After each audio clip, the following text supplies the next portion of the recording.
Poyya government LP സ്കൂളിലെ 4ാം class B എപ്പോഴും ഒരു കടൽ പോലെയായിരുന്നു.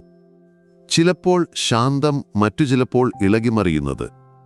ആ കടലിനെ നിയന്ത്രിക്കുന്ന കപ്പിത്താനായിരുന്നു ആൻസി ടീച്ചർ.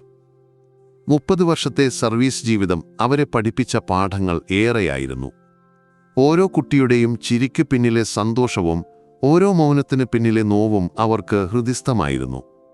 അന്നൊരു ബുധനാഴ്ചയായിരുന്നു. ഉച്ചവെയിലിന്റെ ആലസ്യം ക്ലാസ് മുറിയിൽ നിറഞ്ഞു തുടങ്ങിയ നേരം. ആൻസി ടീച്ചർ തന്റെ കസേരയിൽ നിന്നെഴുന്നേറ്റ് ഡയറി മേശപ്പുറത്തു വെച്ചു. മക്കളെ, ഒരു പ്രധാനപ്പെട്ട കാര്യം പറയാനുണ്ട്. ടീച്ചറുടെ ശബ്ദം ഉയർന്നതോടെ ക്ലാസ്സിലെ നേർത്ത കലപിലകൾ നിലച്ചു. 35 ജോഡിക്കണ്ണുകൾ പ്രതീക്ഷയോടെ ആ മുഖത്തേക്ക് നോക്കി. വരുന്ന വെള്ളിയാഴ്ച നമ്മുടെ സ്കൂളിൽ PTA മീറ്റിംഗ് ആണ്. ഉച്ചയ്ക്ക് 2 മണിക്ക്. എല്ലാവരും ഉപ്പയെയോ ഉമ്മയെയോ നിർബന്ധമായും കൂട്ടിക്കൊണ്ടുവരണം. ആരും വരാതിരിക്കരുത്, കേട്ടല്ലോ. അതൊരു സാധാരണ അറിയിപ്പായിരുന്നു. ക്ലാസ്സിൽ അതൊരു പുതിയ ഓളമുണ്ടാക്കി. പലരും പരസ്പരം നോക്കി ചിരിച്ചു. എന്റെ ഉപ്പ വരും, എന്റെ ഉമ്മ ലീവെടുക്കും എന്നൊക്കെയുള്ള അടക്കം പറച്ചിലുകൾ ഉയർന്നു. എന്നാൽ മുൻബെഞ്ചിലെ 2ാമത്തെ നിരയിൽ ജനലിനോട് ചേർന്നുള്ള ഡെസ്കിലിരുന്ന ഒരു കുട്ടിയുടെ ലോകം ആ നിമിഷം നിശ്ചലമായി. നിഹാൽ. ക്ലാസ്സിലെ ഏറ്റവും മിടുക്കനായ, ഏറ്റവും കൂടുതൽ സംസാരിക്കുന്ന കുട്ടി. അവന്റെ കുസൃതികൾക്കാണ് ആൻസി ടീച്ചർ ഏറ്റവും കൂടുതൽ ശകാരം നൽകാറുള്ളത്. എന്നാൽ കഴിഞ്ഞ കുറച്ചു ദിവസങ്ങളായി അവൻ നിശബ്ദനായിരുന്നു. ആ പഴയ തിളക്കം അവന്റെ കണ്ണുകളിൽ ഉണ്ടായിരുന്നില്ല. ടീച്ചറുടെ അറിയിപ്പ് കേട്ടതും അതുവരെ പുസ്തകത്തിൽ തുറന്നുവെച്ചിരുന്ന അവന്റെ കണ്ണുകൾ താണു. അവൻ പെൻസിലെടുത്ത് നോട്ട്ബുക്കിന്റെ അവസാന താളിൽ അർത്ഥമില്ലാതെ എന്തൊക്കെയോ കുത്തിവരയ്ക്കാൻ തുടങ്ങി. അവന്റെ ചുണ്ടുകൾ വരണ്ടു. തൊണ്ടയിൽ എന്തോ ഒന്ന് തടഞ്ഞതുപോലെ. എല്ലാവരും കേട്ടല്ലോ, ടീച്ചർ ഒന്നുകൂടി ഉറപ്പിച്ചു. കേട്ടു ടീച്ചർ, ക്ലാസ് ഒന്നടങ്കം പ്രതിവചിച്ചു. ആ ശബ്ദഘോഷത്തിനിടയിൽ നിഹാലിന്റെ നേർത്ത തേങ്ങൽ ആരും കേട്ടില്ല. അവന്റെ കുഞ്ഞിക്കണ്ണുകളിൽ നിന്ന് ഒരു തുള്ളി കണ്ണുനീർ അടർന്നു വീണ് അവൻ വരച്ചുകൊണ്ടിരുന്ന ചിത്രത്തിന് മുകളിൽ ഒരു പുതിയ ലോകം തീർത്തു. അധ്യായം 2. നോട്ട്ബുക്കിലെ രഹസ്യം. അവസാനത്തെ ബെല്ലടിച്ചപ്പോൾ കുട്ടികളെല്ലാം ബാഗുമെടുത്ത് ക്ലാസ്സിൽ നിന്നോടി. സ്കൂൾ മുറ്റം അവരുടെ ബഹളങ്ങളിൽ മുങ്ങി. ആൻസി ടീച്ചർ തന്റെ സാധനങ്ങൾ അടുക്കിവെക്കുമ്പോഴും അവരുടെ കണ്ണുകൾ ക്ലാസിന്റെ ഒഴിഞ്ഞ കോണിലിരിക്കുന്ന നിഹാലിലായിരുന്നു. അവൻ പോയിരുന്നില്ല. തലകുനിച്ച് ഡെസ്കിലിരിക്കുകയായിരുന്നു. ടീച്ചർ അവന്റെ അടുത്തേക്ക് നടന്നു. അവൻ വന്നത് തന്റെ പ്രിയപ്പെട്ട നോട്ട്ബുക്കും നെഞ്ചോട് ചേർത്തുവെച്ചാണ്. അതിന്റെ നീല പുറംചട്ടയിൽ ഒരുപാട് ചിത്രങ്ങളുണ്ടായിരുന്നു. കാറിന്റെയും വിമാനത്തിന്റെയും സ്റ്റിക്കറുകൾ. അതിനു നടുവിലായി അവൻ ഏറ്റവും ഭംഗിയായി ഒട്ടിച്ചുവെച്ച ഒരു ചിത്രം വേറെയുമുണ്ടായിരുന്നു. എന്താ നിഹാൽ, മോൻ പോകുന്നില്ലേ? യത്തീംഖാനയിലേക്ക് പോകാനുള്ള വാൻ വന്നിട്ടുണ്ടാകും. അവൻ തലയുയർത്തിയില്ല. അവന്റെ ചുമലുകൾ ചെറുതായി വിറയ്ക്കുന്നുണ്ടായിരുന്നു. ടീച്ചർ അവന്റെ തോളിൽ മെല്ലെ കൈവച്ചു. ആ സ്പർശനത്തിന്റെ ചൂടിലാവണം അവൻ നിയന്ത്രണം വിട്ട് ഏങ്ങലടിച്ച് കരയാൻ തുടങ്ങി. എന്താ, എന്തുപറ്റി എന്റെ കുട്ടിക്ക്?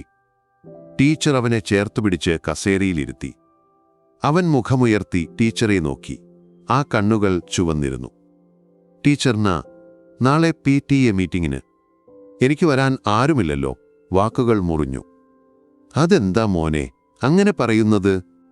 യത്തീംഖാനയിൽ നിന്ന് വാർഡൻ അബൂബക്കർ സാഹിബ് വരില്ലേ? എല്ലാ പ്രാവശ്യവും വരുന്നതല്ലേ? അദ്ദേഹം വരും. പക്ഷേ എനിക്കും ഒരു ഉപ്പയുണ്ടായിരുന്നെങ്കിൽ എന്ന് തോന്നിപ്പോവാ ടീച്ചർ. അതൊരു നിലവിളിയായിരുന്നു. അവന്റെ കുഞ്ഞു ഹൃദയത്തിൽ അതുവരെ അവൻ അടക്കിവെച്ച സങ്കടത്തിന്റെ അണപൊട്ടിയൊഴുകുകയായിരുന്നു. ആൻസി ടീച്ചറുടെ നെഞ്ചിലൊരു കല്ലുവന്ന് വീണതുപോലെ തോന്നി. എന്ത് മറുപടി പറഞ്ഞ് അവനെ ആശ്വസിപ്പിക്കും? അവർ അവനെ ചേർത്തുപിടിച്ച് പുറത്തുതട്ടി. സാരമില്ല മോനെ, സാരമില്ല എന്ന് അവരുടെ ചുണ്ടുകൾ മന്ത്രിച്ചു. അവന്റെ കരച്ചിലൊന്ന് ശമിച്ചപ്പോൾ ടീച്ചർ അവന്റെ കയ്യിലിരുന്ന നോട്ട്ബുക്ക് വാങ്ങി. അതിന്റെ പുറംചട്ടയിലെ ആ പ്രധാനപ്പെട്ട ചിത്രത്തിൽ അവർ വിരലോടിച്ചു. പത്രത്തിൽ നിന്ന് അതിമനോഹരമായി ഒട്ടും കീറാതെ വെട്ടിയെടുത്ത ഒരു ചിത്രം. വെളുത്ത വസ്ത്രം ധരിച്ച് മുഖത്ത് പ്രസന്നമായ പുഞ്ചിരിയോടെ നിൽക്കുന്ന ഒരാൾ.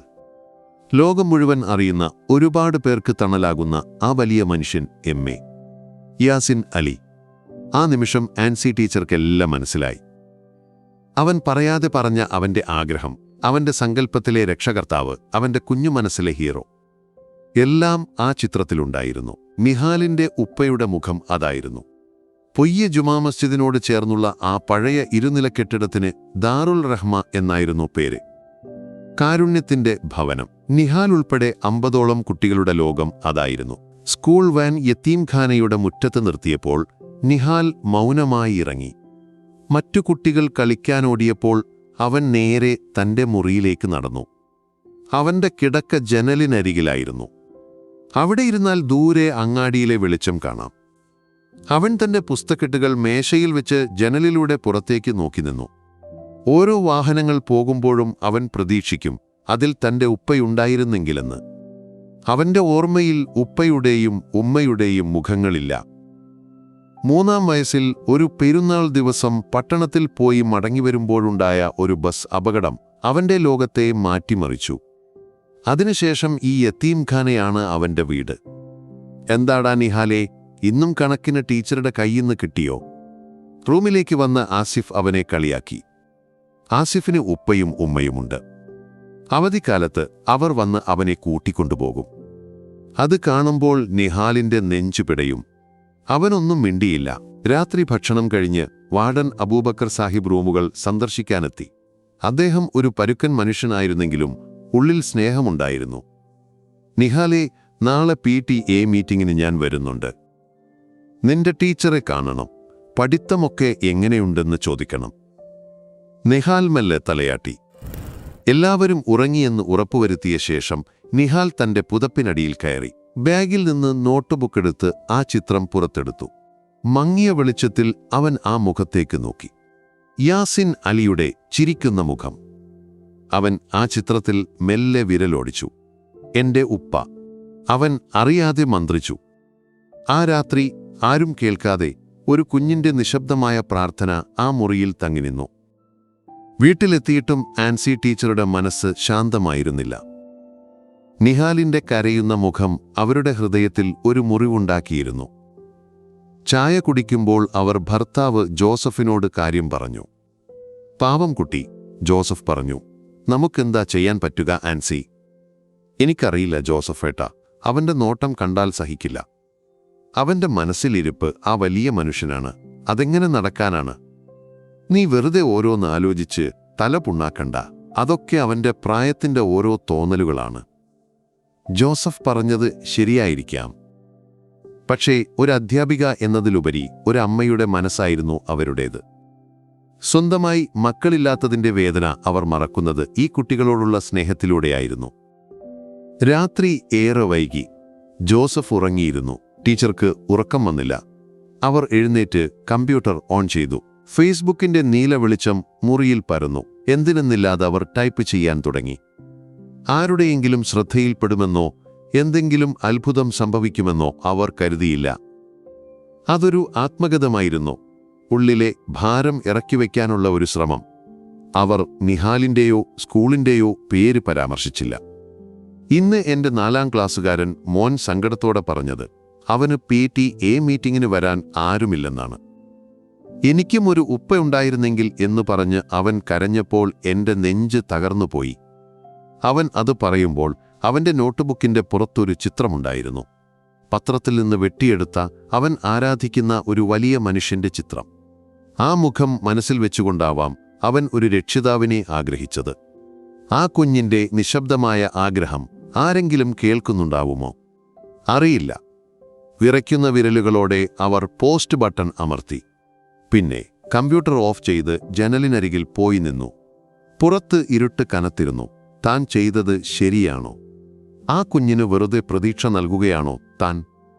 ആൻസി ടീച്ചറുടെ മനസ്സ് അപ്പോഴും സംഘർഷത്തിലായിരുന്നു. വ്യാഴാഴ്ച രാവിലെ ഉറക്കമുണർന്നപ്പോൾ തന്നെ ആൻസി ടീച്ചറുടെ മനസ്സിൽ ഒരു ഭാരമുണ്ടായിരുന്നു. രാത്രിയിൽ താൻ ചെയ്തത് ഒരു എടുത്തുചാട്ടമായിപ്പോയോ എന്ന കുറ്റബോധം അവരെ വേട്ടയാടി. കുറച്ച് സുഹൃത്തുക്കളുടെ ലൈക്കുകളും സമാധാനിപ്പിക്കുന്ന 1-2 കമന്റുകളും പ്രതീക്ഷിച്ചുകൊണ്ട് അവർ ഫോണെടുത്ത് ഫേസ്ബുക്ക് തുറന്നു. സ്ക്രീനിലേക്ക് നോക്കിയ അവർ ഒരു നിമിഷം ഞെട്ടിത്തെറിച്ചു. അവരുടെ പോസ്റ്റിന് താഴെ ആയിരക്കണക്കിന് ലൈക്കുകൾ, 100 കണക്കിന് ഷെയറുകൾ. കമന്റ് ബോക്സ് ഒരു പുഴ പോലെ ഒഴുകുന്നു. പൊയ്യയിലെ പ്രാദേശിക വാർത്താ ഗ്രൂപ്പുകളും ഗൾഫ് രാജ്യങ്ങളിലെ മലയാളി കൂട്ടായ്മകളും ആ പോസ്റ്റ് ഏറ്റെടുത്തിരുന്നു. കമന്റുകൾ പലതരത്തിലായിരുന്നു. ഈ ടീച്ചറെ സമ്മതിക്കണം, ഇതാണ് യഥാർത്ഥ അധ്യാപിക. ആ കുഞ്ഞിന്റെ സങ്കടമോർത്തിട്ട് വിഷമം തോന്നുന്നു. ആ വലിയ മനുഷ്യൻ ഇതൊന്ന് കാണാൻ ആരെങ്കിലും സഹായിച്ചിരുന്നെങ്കിൽ. ഇതൊക്കെ വെറും പബ്ലിസിറ്റിക്ക് വേണ്ടിയുള്ള ഓരോ നമ്പറുകളാണ്, വെറുതെ ആ കുഞ്ഞിന് പ്രതീക്ഷ കൊടുക്കാൻ. ഞാനും ഒരു യതീമായിരുന്നു. ഓരോ PTA മീറ്റിംഗും എൻ്റെ നെഞ്ചിലെ ഒരു തീയായിരുന്നു. ആ മോന്റെ വേദന എനിക്ക് മനസ്സിലാകും. ഓരോ കമന്റും ആൻസി ടീച്ചറുടെ ഹൃദയമിടിപ്പ് കൂട്ടി. താൻ കൊളുത്തിവിട്ട ഒരു ചെറിയ തീപ്പൊരി ഒരു കാട്ടുതീയായി പടർന്നിരിക്കുന്നു. സന്തോഷത്തെക്കാളുപരി അവർക്ക് ഭയമാണ് തോന്നിയത്. കാര്യങ്ങൾ കൈവിട്ടുപോകുമോ? അതേസമയം കേരളത്തിൽ നിന്ന് ആയിരക്കണക്കിന് കിലോമീറ്ററുകൾക്കപ്പുറം ദുബായിലെ ഏറ്റവും ഉയരം കൂടിയ കെട്ടിടങ്ങളിലൊന്നിലെ വിശാലമായ ഓഫീസിൽ ലോകത്തിന്റെ സാമ്പത്തിക ഭൂപടം മാറ്റിവരയ്ക്കുന്ന ചർച്ചകൾ നടക്കുകയായിരുന്നു. MA യാസിൻ അലി തന്റെ ഡയറക്ടർ ബോർഡുമായി പുതിയൊരു പ്രോജക്റ്റിന്റെ വിശദാംശങ്ങൾ ചർച്ച ചെയ്യുകയായിരുന്നു. കോടികളുടെ കണക്കുകളും തന്ത്രങ്ങളും ആ മുറിയിൽ നിറഞ്ഞുനിന്നു. അതേ കെട്ടിടത്തിന്റെ മറ്റൊരു നിലയിൽ സോഷ്യൽ മീഡിയ മാനേജ്മെന്റ് വിഭാഗത്തിലെ യുവ ഉദ്യോഗസ്ഥനായ ഫിറോസ് തന്റെ കമ്പ്യൂട്ടർ സ്ക്രീനിൽ വൈറലായിക്കൊണ്ടിരിക്കുന്ന ഒരു ഫേസ്ബുക്ക് പോസ്റ്റ് ശ്രദ്ധയോടെ വായിക്കുകയായിരുന്നു. പൊയ്യ എന്ന ചെറിയ ഗ്രാമത്തിൽ നിന്നുള്ള ഒരു ടീച്ചറുടെ കുറിപ്പ്. ഫിറോസിന്റെ കണ്ണുകൾ ഈറനണിഞ്ഞു. ദിവസവും ആയിരക്കണക്കിന് സഹായാഭ്യർത്ഥനകൾ അവരുടെ സിസ്റ്റത്തിലൂടെ കടന്നുപോകാറുണ്ട്. മിക്കതും ഫൗണ്ടേഷന്റെ ഇമെയിലിലേക്ക് തിരിച്ചുവിടുകയാണ് പതിവ്. എന്നാൽ ഇതിലെന്തോ ഒരു പ്രത്യേകതയുണ്ടായിരുന്നു. ഒരു ടീച്ചറുടെ നിസ്സഹായത, ഒരു കുഞ്ഞിന്റെ നിശബ്ദമായ ആഗ്രഹം, നോട്ട്ബുക്കിലെ ആ ചിത്രത്തിന്റെ വിശദാംശം, അതെല്ലാം അവന്റെ ഹൃദയത്തിൽ തൊട്ടു. അവൻ ആ പോസ്റ്റിന്റെ ലിങ്ക് കോപ്പി ചെയ്ത് PR വിഭാഗം തലവനായ മിസ്റ്റർ മേനോന് അയച്ചുകൊടുത്തു. ഒപ്പം ഒരു കുറിപ്പും വെച്ചു. സർ, ഇതൊന്ന് ശ്രദ്ധിക്കണം, എന്തോ ഒരു സത്യമുണ്ടിതിൽ. 5 മിനിറ്റിനുള്ളിൽ മേനോന്റെ മറുപടി വന്നു. Firoz, you know the drill. ഇത്തരം സെന്റിമെന്റൽ സ്റ്റോറികൾ നമ്മൾ ദിവസവും കാണുന്നതാണ്. ഇതിനോട് പ്രതികരിക്കാൻ നിന്നാൽ അതിനെ സമയം കാണൂ. ഫൗണ്ടേഷന്റെ ജനറൽ മെയിലിലേക്ക് ഫോർവേഡ് ചെയ്യുക. അവർ എന്തെങ്കിലും സഹായം വേണമെങ്കിൽ ചെയ്തുകൊള്ളും. ഫിറോസ് നിരാശയോടെ കസേരയിലേക്ക് ചാരി. മേനോൻ പറഞ്ഞത് ശരിയാണ്, പ്രായോഗികമായി ചിന്തിച്ചാൽ അതാണ് ശരി. പക്ഷെ അവന്റെ മനസ്സ് ആ 4ാം ക്ലാസ്സുകാരന്റെ കൂടെയായിരുന്നു. അന്ന് സ്കൂളിലെത്തിയത് മുതൽ ആൻസി ടീച്ചർ ഒരുതരം അസ്വസ്ഥതയിലായിരുന്നു. സ്റ്റാഫ് റൂമിൽ പലരും അവരെ വിചിത്രമായി നോക്കുന്നത് പോലെ തോന്നി. ചിലർ വന്ന് ടീച്ചറുടെ പോസ്റ്റ് വൈറലായല്ലോ എന്ന് പറഞ്ഞ് ചിരിച്ചു. മറ്റു ചിലർ ഒന്നും മിണ്ടാതെ ഒഴിഞ്ഞുമാറി. ഇന്റർവെൽ സമയത്ത് ഹെഡ്മാസ്റ്റർ ബാലകൃഷ്ണൻ മാഷ് ടീച്ചറെ ഓഫീസിലേക്ക് വിളിപ്പിച്ചു. അദ്ദേഹം ശാന്തനും നിയമങ്ങളനുസരിച്ച് മാത്രം പ്രവർത്തിക്കുന്നയാളുമായിരുന്നു. ആൻസി, ഞാൻ ആ ഫേസ്ബുക്ക് പോസ്റ്റ് കണ്ടു. അദ്ദേഹം ഗൗരവത്തോടെ പറഞ്ഞു. ടീച്ചറുടെ നല്ല മനസ്സ് എനിക്കറിയാം. പക്ഷെ ഇത് വേണ്ടിയിരുന്നോ? സ്കൂളിന്റെ പേര് ഇതിലേക്ക് വലിച്ചിഴക്കപ്പെട്ടു. ലോകം മുഴുവൻ അറിയുന്ന ഒരു വലിയ വ്യക്തിയാണ് മറുഭാഗത്ത്. ഇത് എന്തെങ്കിലും പ്രശ്നങ്ങൾക്കിടയാക്കിയാൽ നമ്മൾ എന്തു ചെയ്യും? മാഷേ, ആ കുഞ്ഞിന്റെ അവസ്ഥ കണ്ടപ്പോൾ എനിക്ക് സഹിച്ചില്ല. അതുകൊണ്ടാണ്. ടീച്ചർക്ക് വാക്കുകൾ കിട്ടിയില്ല. എനിക്കത് മനസ്സിലാകും. പക്ഷെ നമ്മൾ കുറച്ചുകൂടി പ്രായോഗികമായി ചിന്തിക്കണം. എന്തായാലും ഇനി ഒന്നും ചെയ്യാനില്ല. എന്തെങ്കിലും പ്രശ്നമുണ്ടായാൽ ഒരുമിച്ച് നേരിടാം. അദ്ദേഹം പറഞ്ഞു നിർത്തി. ടീച്ചർക്ക് അല്പം ആശ്വാസം തോന്നിയെങ്കിലും ഭയം പൂർണ്ണമായി വിട്ടുമാറിയിരുന്നില്ല. ഇതൊന്നും അറിയാതെ നിഹാൽ ക്ലാസ്സിലിരുന്ന് നാളത്തെ ദിവസത്തെക്കുറിച്ച് ഓർത്ത് വേദനിക്കുകയായിരുന്നു. ഉച്ചഭക്ഷണം കഴിക്കാൻ പോലും അവൻ പോയില്ല. കൂട്ടുകാർ കളിക്കാൻ വിളിച്ചപ്പോൾ ഒഴിഞ്ഞുമാറി. അവൻ ജനലിലൂടെ പുറത്തേക്ക് നോക്കിയിരുന്നു. ഓരോ ഇലയനക്കവും അവനെ ഭയപ്പെടുത്തി. നാളെ എന്ന ദിവസം വരാതിരുന്നെങ്കിൽ എന്ന് അവൻ ആഗ്രഹിച്ചു. അന്ന് വൈകുന്നേരം യതീംഖാനയിൽ വെച്ച് വാർഡൻ അബൂബക്കർ സാഹിബ് നിഹാലിന്റെ വിഷാദം ശ്രദ്ധിച്ചു. അദ്ദേഹം അവനെ അടുത്തേക്ക് വിളിച്ചു. വാ, നമുക്കൊന്ന് അങ്ങാടി വരെ പോകാം. നിഹാലൊന്നും മിണ്ടാതെ അദ്ദേഹത്തിന്റെ കൂടെ നടന്നു. പൊയ്യയിലെ ചെറിയ ടൗണിലെ തുണിക്കടയിൽ കയറി അബൂബക്കർ സാഹിബ് അവനൊരു പുതിയ ഷർട്ട് വാങ്ങി. നീല നിറത്തിലുള്ള ചെറിയ കള്ളികളുള്ളൊരു ഷർട്ട്. ഇത് നാളെ PTA മീറ്റിങ്ങിനിട്ട് പോണം. പുതിയ ഉടുപ്പിടുമ്പോൾ ഒരു സന്തോഷം വരും. അദ്ദേഹം അവന്റെ കയ്യിൽ ആ ഷർട്ട് വെച്ചുകൊടുത്തു. നിഹാൽ ആ ഷർട്ടിലേക്ക് നോക്കി. അവന്റെ വരണ്ട കണ്ണുകളിൽ ഒരു നനവു പടർന്നു. അവൻ സ്നേഹത്തോടെ വാർഡനെ നോക്കി. ആ നോട്ടത്തിൽ 1000 നന്ദിയുണ്ടായിരുന്നു. അന്ന് രാത്രി അവൻ ആ പുതിയ ഷർട്ട് ഭംഗിയായി മടക്കി തന്റെ തലയണയുടെ അരികിൽ വെച്ചു. അതിനപ്പുറം അവന്റെ നോട്ട്ബുക്കും അതിലെ ചിരിക്കുന്ന ചിത്രവും. മൂന്നും അവന്റെ നിധി പോലെ അവൻ നെഞ്ചോട് ചേർത്തു. പുറത്ത് നിലാവ് പരന്നു തുടങ്ങിയിരുന്നു. നാളത്തെ പകൽ എങ്ങനെയുള്ളതായിരിക്കുമെന്നോർത്ത് ആ കുഞ്ഞു മനസ്സ് വീണ്ടും അസ്വസ്ഥമായി. വ്യാഴാഴ്ച വൈകുന്നേരം ദുബായിലെ തന്റെ തിരക്കേറിയ ജോലി കഴിഞ്ഞ് ഫ്ളാറ്റിലേക്ക് മടങ്ങിയെത്തിയിട്ടും ഫിറോസിന്റെ മനസ്സ് അസ്വസ്ഥമായിരുന്നു.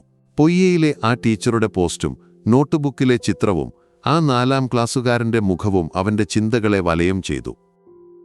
മിസ്റ്റർ മേനോന്റെ പ്രായോഗികമായ മറുപടി അവനെ നിരാശപ്പെടുത്തിയിരുന്നു. നിയമങ്ങൾക്കും കീഴ്വഴക്കങ്ങൾക്കും അപ്പുറം ഒരു കാരുണ്യമുണ്ട്.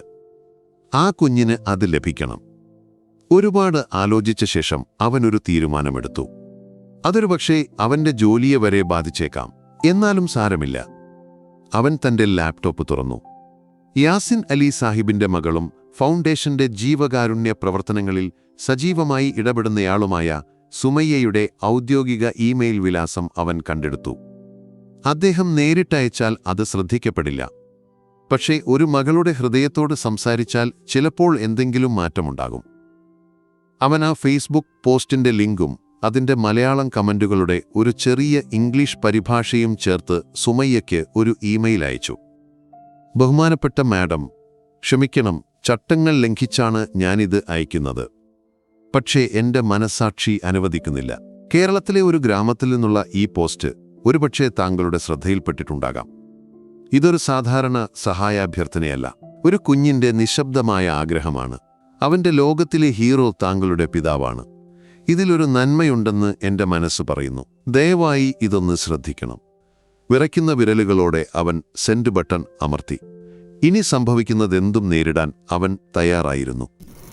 അധ്യായം 10. ഒരു മകളുടെ മനസ്സ്. അന്ന് രാത്രി തന്റെ മക്കളെ ഉറക്കിക്കഴിഞ്ഞ് ദിവസേനയുള്ള റിപ്പോർട്ടുകൾ പരിശോധിക്കുകയായിരുന്നു സുമയ്യ. ആയിരക്കണക്കിന് ഇമെയിലുകൾക്കിടയിൽ ഫിറോസിന്റെ സന്ദേശം എന്തുകൊണ്ടോ അവളുടെ ശ്രദ്ധയാകർഷിച്ചു.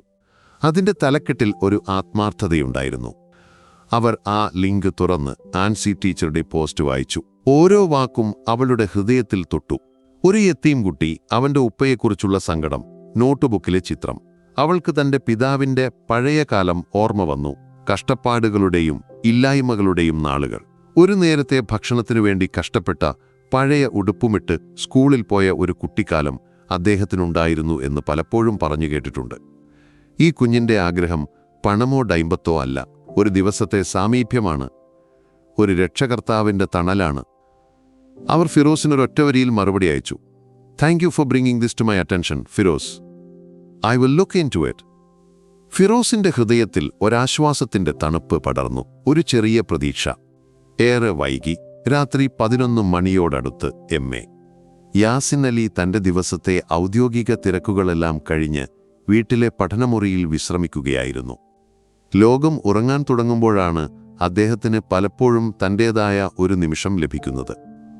അപ്പോഴാണ് സുമയ്യ അവിടേക്ക് വന്നത്. അവളുടെ കയ്യിൽ ഒരു ടാബ്ലറ്റ് ഉണ്ടായിരുന്നു. ഉപ്പ, ഇതൊന്ന് കാണണം. അവർ ആ ഫേസ്ബുക്ക് പോസ്റ്റ് അദ്ദേഹത്തിന് നേരെ നീട്ടി. അദ്ദേഹം കണ്ണട ശരിയാക്കി വെച്ച് അത് സാവധാനം വായിച്ചു. ഓരോ വാക്കും ഓരോ കമന്റും അദ്ദേഹം ശ്രദ്ധിച്ചു. വായന കഴിഞ്ഞിട്ടും അദ്ദേഹം ഒന്നും മിണ്ടിയില്ല. ടാബ്ലറ്റ് വാങ്ങി. ആ പോസ്റ്റിൽ ആരോ പങ്കുവച്ച നിഹാലിന്റെ സ്കൂളിന്റെ ഒരു മങ്ങിയ ചിത്രത്തിലേക്ക് അദ്ദേഹം ഏറെ നേരം നോക്കിയിരുന്നു. അദ്ദേഹത്തിന്റെ മുഖം നിർവികാരമായിരുന്നു.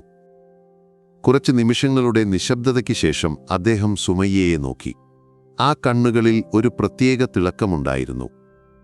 സുമി, നാളെ രാവിലെ കോഴിക്കോട്ടേക്കൊരു ഫ്ലൈറ്റ് ബുക്ക് ചെയ്യണം. എന്റെ നാളത്തെ എല്ലാ മീറ്റിംഗുകളും മാറ്റിവെക്കാൻ രാജനോട് പറയുക. രഹസ്യമായിരിക്കണം, ആരും അറിയരുത്. സുമയ്യ അത്ഭുതത്തോടെ അദ്ദേഹത്തെ നോക്കി. ഉപ്പ പോകുകയാണോ? അദ്ദേഹം ഒന്ന് പുഞ്ചിരിച്ചു. ഒരു കുട്ടി അവന്റെ ഉപ്പയെ വിളിച്ചാൽ പോകാതിരിക്കാൻ പറ്റുമോ? ആ നിമിഷം ആ മുറിയിൽ വെച്ച് കോടികളുടെ ബിസിനസ് സാമ്രാജ്യം ഭരിക്കുന്ന എം.എ. യാസിൻ അലി പൊയ്യയിലെ ഒരു 4ാം ക്ലാസ്സുകാരന്റെ ഉപ്പയായി മാറുകയായിരുന്നു. വെള്ളിയാഴ്ച രാവിലെ സൂര്യനുദിച്ചത് നിഹാലിന്റെ നെഞ്ചിലെ ഭാരം കൂട്ടിക്കൊണ്ടായിരുന്നു. ആ ദിവസം വന്നെത്തിയിരിക്കുന്നു. അവൻ അബൂബക്കർ സാഹിബ് വാങ്ങിത്തന്ന നീല ഷർട്ടിട്ടു. കണ്ണാടിയിൽ നോക്കിയപ്പോൾ സ്വന്തം പ്രതിബിംബത്തെ അവൻ തിരിച്ചറിഞ്ഞില്ല. മുഖത്ത് ഒരു ചിരി വരുത്താൻ അവൻ ശ്രമിച്ചു, പക്ഷേ പരാജയപ്പെട്ടു. സ്കൂളിലേക്കുള്ള വഴിയിൽ അവൻ ഒന്നും സംസാരിച്ചില്ല. യത്തീംഖാനയിലെ വാൻ സ്കൂൾ മുറ്റത്ത് നിർത്തിയപ്പോൾ അവന്റെ ഹൃദയം പടപട ഇടിക്കാൻ തുടങ്ങി. സ്കൂൾ മുറ്റം രക്ഷിതാക്കളെ കൊണ്ട് നിറഞ്ഞിരുന്നു. ഓരോ കുട്ടിയുടെയും മുഖത്ത് സന്തോഷം. ആൻസി ടീച്ചർ സ്കൂളിലെത്തിയതു മുതൽ കടുത്ത മാനസിക സമ്മർദ്ദത്തിലായിരുന്നു. പോസ്റ്റ് വൈറലായതിനു ശേഷം എല്ലാവരും തന്നോടെങ്ങനെ പെരുമാറുമെന്ന ഭയം അവരെ അലട്ടി. അവർ നിഹാലിനെ കണ്ടു. അവന്റെ വാടിയ മുഖം കണ്ടപ്പോൾ ടീച്ചറുടെ നെഞ്ചു പിടഞ്ഞു. താൻ കാരണമാണോ അവൻ കൂടുതൽ വേദനിക്കുന്നത്? പേടിക്കേണ്ട മോനെ, ടീച്ചറല്ലേ കൂടെ. അവർ അവന്റെ തലയിൽ തലോടി. അവൻ അവരെ നോക്കി ഒന്ന് പുഞ്ചിരിക്കാൻ ശ്രമിച്ചു. ഉച്ചയ്ക്ക് 2 മണിക്ക് മീറ്റിംഗ് തുടങ്ങും. ഓരോ നിമിഷവും ഒരു യുഗം പോലെയാണ് അവർക്ക് തോന്നിയത്. നിഹാൽ വാർഡൻ അബൂബക്കർ സാഹിബിനോടൊപ്പം ക്ലാസ്സിലെ ഏറ്റവും പുറകിലെ ബെഞ്ചിൽ പോയിരുന്നു. അവൻ തലകുനിച്ച് തന്റെ കാൽവിരലുകളിൽ നോക്കി ആരും കാണാത്ത ഒരിടത്ത് ഒളിച്ചിരിക്കാൻ ആഗ്രഹിച്ചു. ഉച്ചയ്ക്ക് 2 മണിക്ക് സ്കൂൾ ഓഡിറ്റോറിയത്തിൽ PTA മീറ്റിംഗ് ആരംഭിച്ചു. ഹെഡ്മാസ്റ്റർ ബാലകൃഷ്ണൻ മാഷ് സ്വാഗതം പറഞ്ഞു. സ്കൂളിന്റെ വാർഷിക റിപ്പോർട്ട് അവതരിപ്പിച്ചു. ഓരോ ക്ലാസ് ടീച്ചർമാരും അവരവരുടെ ക്ലാസുകളിലേക്ക് രക്ഷിതാക്കളെ ക്ഷണിച്ചു. 4ാം ക്ലാസ് ബിയുടെ മീറ്റിംഗ് അവരുടെ ക്ലാസ് മുറിയിൽ തന്നെയായിരുന്നു.